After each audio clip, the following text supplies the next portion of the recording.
blocking access to your backend services in the gateway level using Caddy. That's what we're going to see in this video, and if you want to learn more, stick with me. In this specific video, we're going to learn how to block access by country using the MaxMind GeoIP database in the Caddy level. So as you can see right over here, I'm in the Caddy GeoIP2 GitHub repository, and this is the exact plugin that will add to our existing official Caddy image.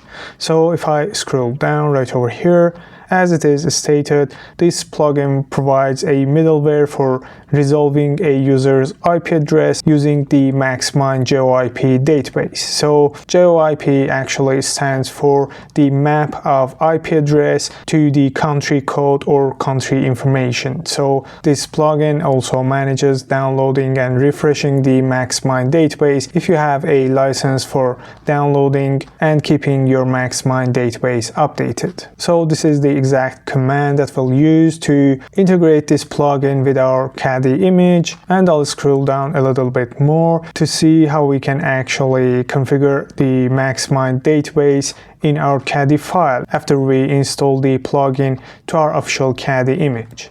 So right over here, we're actually setting up the GeoIP2 plugin information like the account ID and license key to keep your database updated. You can set these information right over here, and if you're okay with only one database file and you're okay with updating it manually, you can of course ignore these configurations.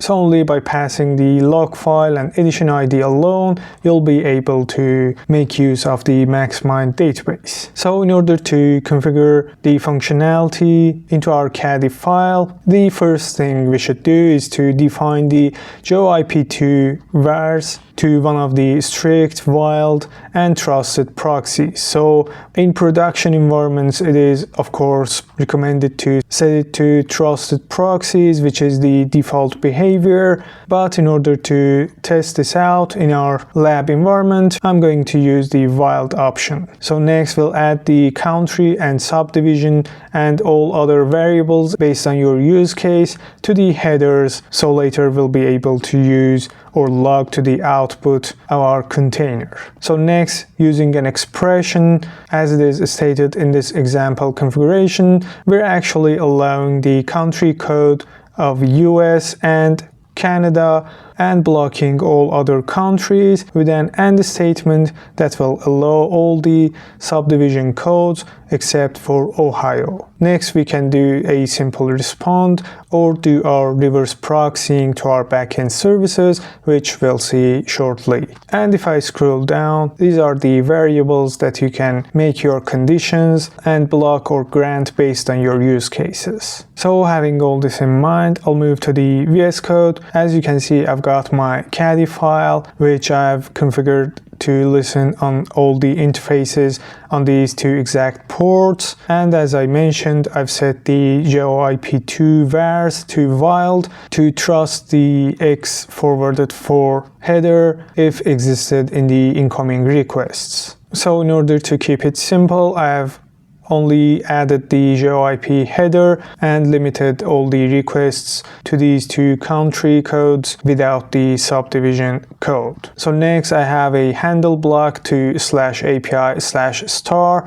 which is using this expression that we defined right over here, and inside this I've got a reverse proxy to this address right over here. So if this expression is not met, I'll respond with a simple string with a 403 stats code. So next I'll move to the Docker file, and over here I'm using the official Caddy builder Alpine image as the builder, and this is the exact command in the GitHub repository.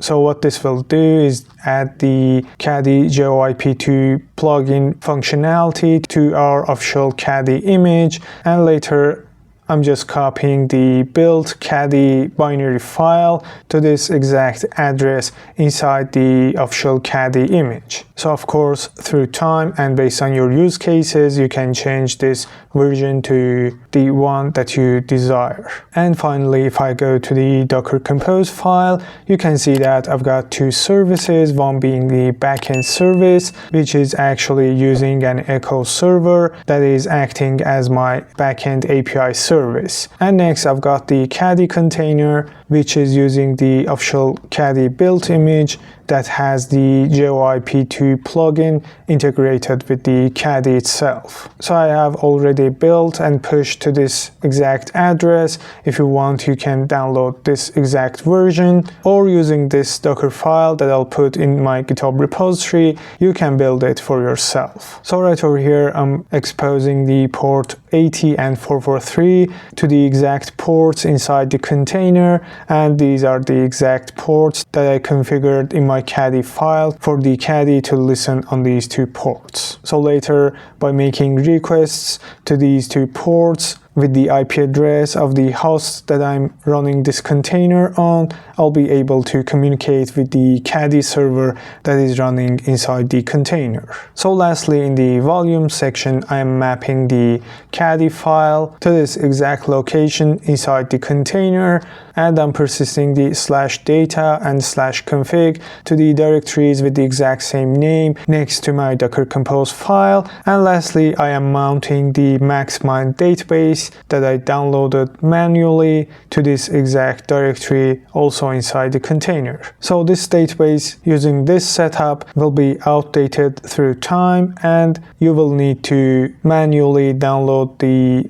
updates from time to time to keep the GeoIP information updated. So finally, I'll move to terminal and I'll hit ls to make sure I'm in the exact same directory that I've got my Docker Compose and Caddy file. So if you want to build the Docker image yourself, you can actually go ahead and hit Docker build. By passing -t, you will be able to provide a name and a tag to your Docker image.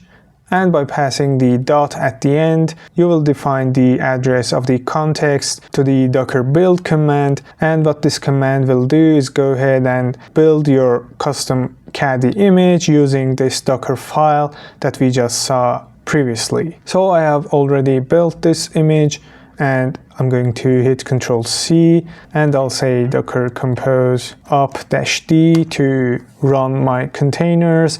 And as I can see, two containers have been successfully created with a network attaching these two containers to this network, so they will be able to communicate to each other through their service names. As we saw in the Caddy file that I just mentioned, the service name for the backend instead of putting any IP addresses that might change based on different infrastructures. So if I say Docker Compose PS, I will be able to see the containers statuses and the ports that are mapped to inside those containers, and it seems everything is normal. And by saying Docker Compose logs -f to follow the logs and --tail to grab the latest 100 lines of the outputted logs, I'll hit enter, and as we can see, the Caddy service is up and running, and right now I should be able to make requests to this Caddy server using the mapped ports. So first of all, I'll move to another terminal. I'll try to say curl-i, and I'll pass in the address for the host machine that my Caddy container is running on. I'll hit enter, and you can see that I'm getting the 403 stats code, and it is complaining about the country being blocked. So because I have set the GeoIP2 vars to wild to trust the incoming X forwarded 4 header, I can actually try to set the X forwarded 4 header manually and passing it with an IP address belonging to the two countries that are actually granted access to. So Again, if I hit enter, you can see that I am getting the response from the echo server being proxied behind the Caddy server. So if I go back to the logs, over here on the Caddy logs, I should be able to see the geoip header, which is set to CA, and that is exactly one of the country codes that I have granted access to. So if I change the IP to some other random IP address, I'll hit enter, and it is 200 again. So let's check which country it belongs to. It seems it is also an IP address belonging to Canada. So this time I will change multiple numbers in the IP address. I'll hit enter. And so again, it is being accepted, and it seems the IP address belongs to United States. Again, it is being granted in my Caddy file. So this is so random, and I don't know why it is being from the two countries that I have granted access. So I've changed the IP address.